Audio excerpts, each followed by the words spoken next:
दौलत आई चलो India gate देखने, दौलत आई चलो चलते हैं शिमला घूमने, मंसूरी घूमने वालों, अगर तुम्हें देखना है तो मुस्तफा का मदीना देखो।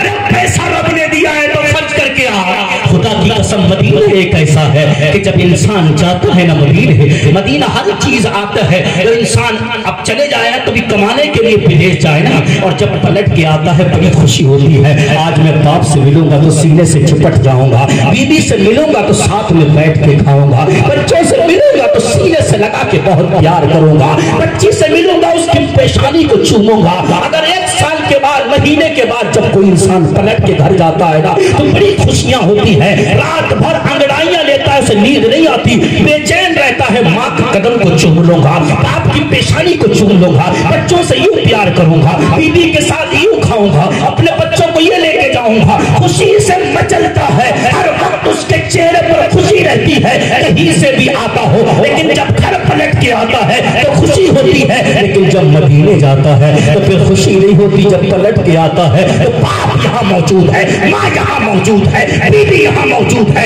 बच्चे यहाँ मौजूद है, कुर्बा कबीला यहाँ मौजूद है, पूरी जिंदगी यहाँ मौसरस में गुजारी। लेकिन आंसू भाई कहते हैं, ये साजिद भाई कहते हैं, जब हम मदीने से पलट रहे थे आंखों से आंसू थे, हम रो रहे थे, कह रहे थे हमें मदीने से मत भेजो, हमें मदीने से नहीं जाना है। अरे मदीने में ऐसा क्या है, बच्चे यहाँ मौजूद थे, लेकिन ये कहते थे बच्चे कुर्बान हो जाए तो हो जाए, घर कुर्बान हो जाए तो हो जाए, बीवी छूटे तो छूट जाए, दुनिया की तमाम चीजें छोड़ सकते हैं, लेकिन मुस्तफा का मदीना नहीं छोड़ सकते हैं, मुस्तफा का मदीना नहीं छोड़ सकते। इसी को तो कहते हैं दुनिया के सारे मरीजों से कह दो तो मदीने में आका दवा दे रहे हैं, दुनिया के सारे मरीजों से कह दो तो मदीने में आका शिफा दे रहे हैं। आओ मुस्तफा के मदीने को देखो। अल्लाह अल्लाह जब मदीने की बात आई है तो आओ मदीने को देखो, प्यार करो मदीने से, तड़पते रहो मदीने के लिए, मचलते रहो मदीने के लिए, याद करो मदीने को। रात को जब बिस्तर पे जाया करो तो मदीना मदीना कहा करो,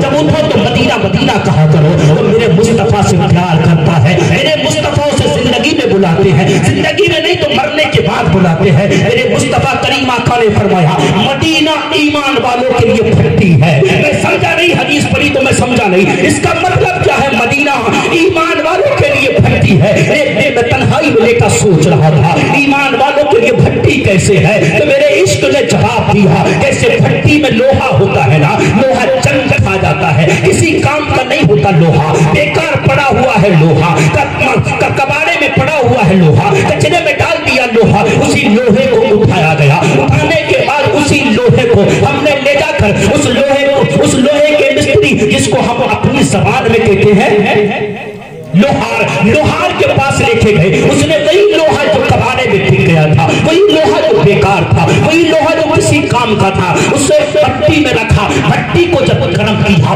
जब जलाया, मुस्तफा फरमाते मदीना ईमान वालों के लिए भट्टी है। अब समझो ये ईमान वालों भट्टी कैसे है, लोहा को रखा, जब वो सुरख हो जाता है ना लोहा, फिर उस पर चोट लगाई जाती है, वो लोहा किसी काम का नहीं था, जो कबाड़े में बिक रहा था लोहा, उसी लोहे से बन गई तलवार, उसी लोहे से बन गई तलवार, उसी लोहे से बन गया चाकू, उसी लोहे से काम की चीजें बन गई। यानी वो बेकार लोहा था, भट्टी में पहुंचने के बाद कारामत लोहा बन गया। आए मेरे आका तुम्हारा मदीना भट्टी कैसे है? मेरे नबी फरमाते हैं जब तौसरस में था तो वो गुनहगार था, तौसरस में था सियाकार था, तौसरस में था फटकार था, तौसरस में था अय्याशियों में पड़ा था, तौसरस में था बेकार हो गया था मेरा उम्मती, लेकिन मैंने मदीने में बुलाया, अपनी भट्टी में रखा, उसके गुनाहों को पाक किया और मोहब्बत की चोट लगाई जो जहन्नम की तरफ जाने वाला था। मेरी भट्टी ने उस इंसान को जन्नती बना दिया है, मेरी भट्टी ने उस इंसान को जन्नत का हकदार बना दिया है।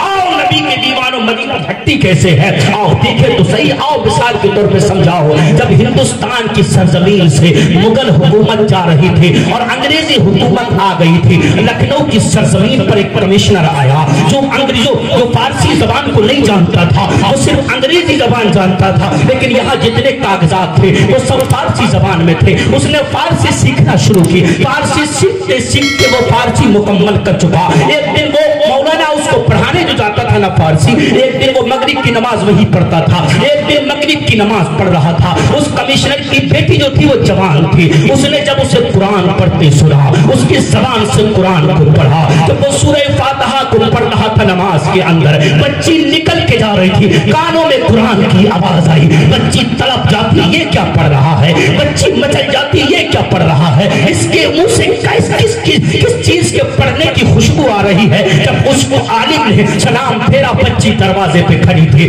जब उसने सलाम फेरा, बच्ची कदम उठा के अंदर जाती है और पूछती है, ए मौलवी साहब, ये क्या पढ़ रहे थे तुम?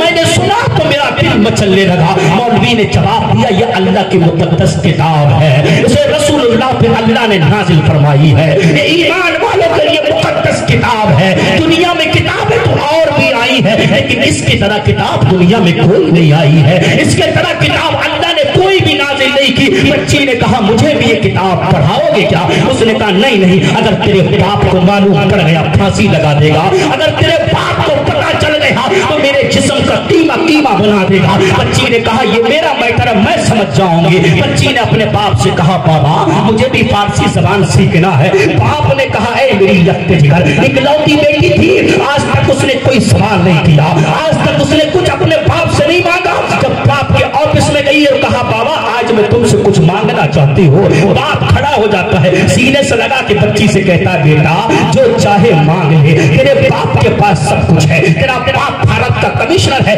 और क्या मांगना चाहती है? बच्ची ने कहा, बाबा मैं भी फारसी जबान सीखना चाहती हूँ। बाप ने कहा, बेटा अच्छी बात है, तो सीख लो।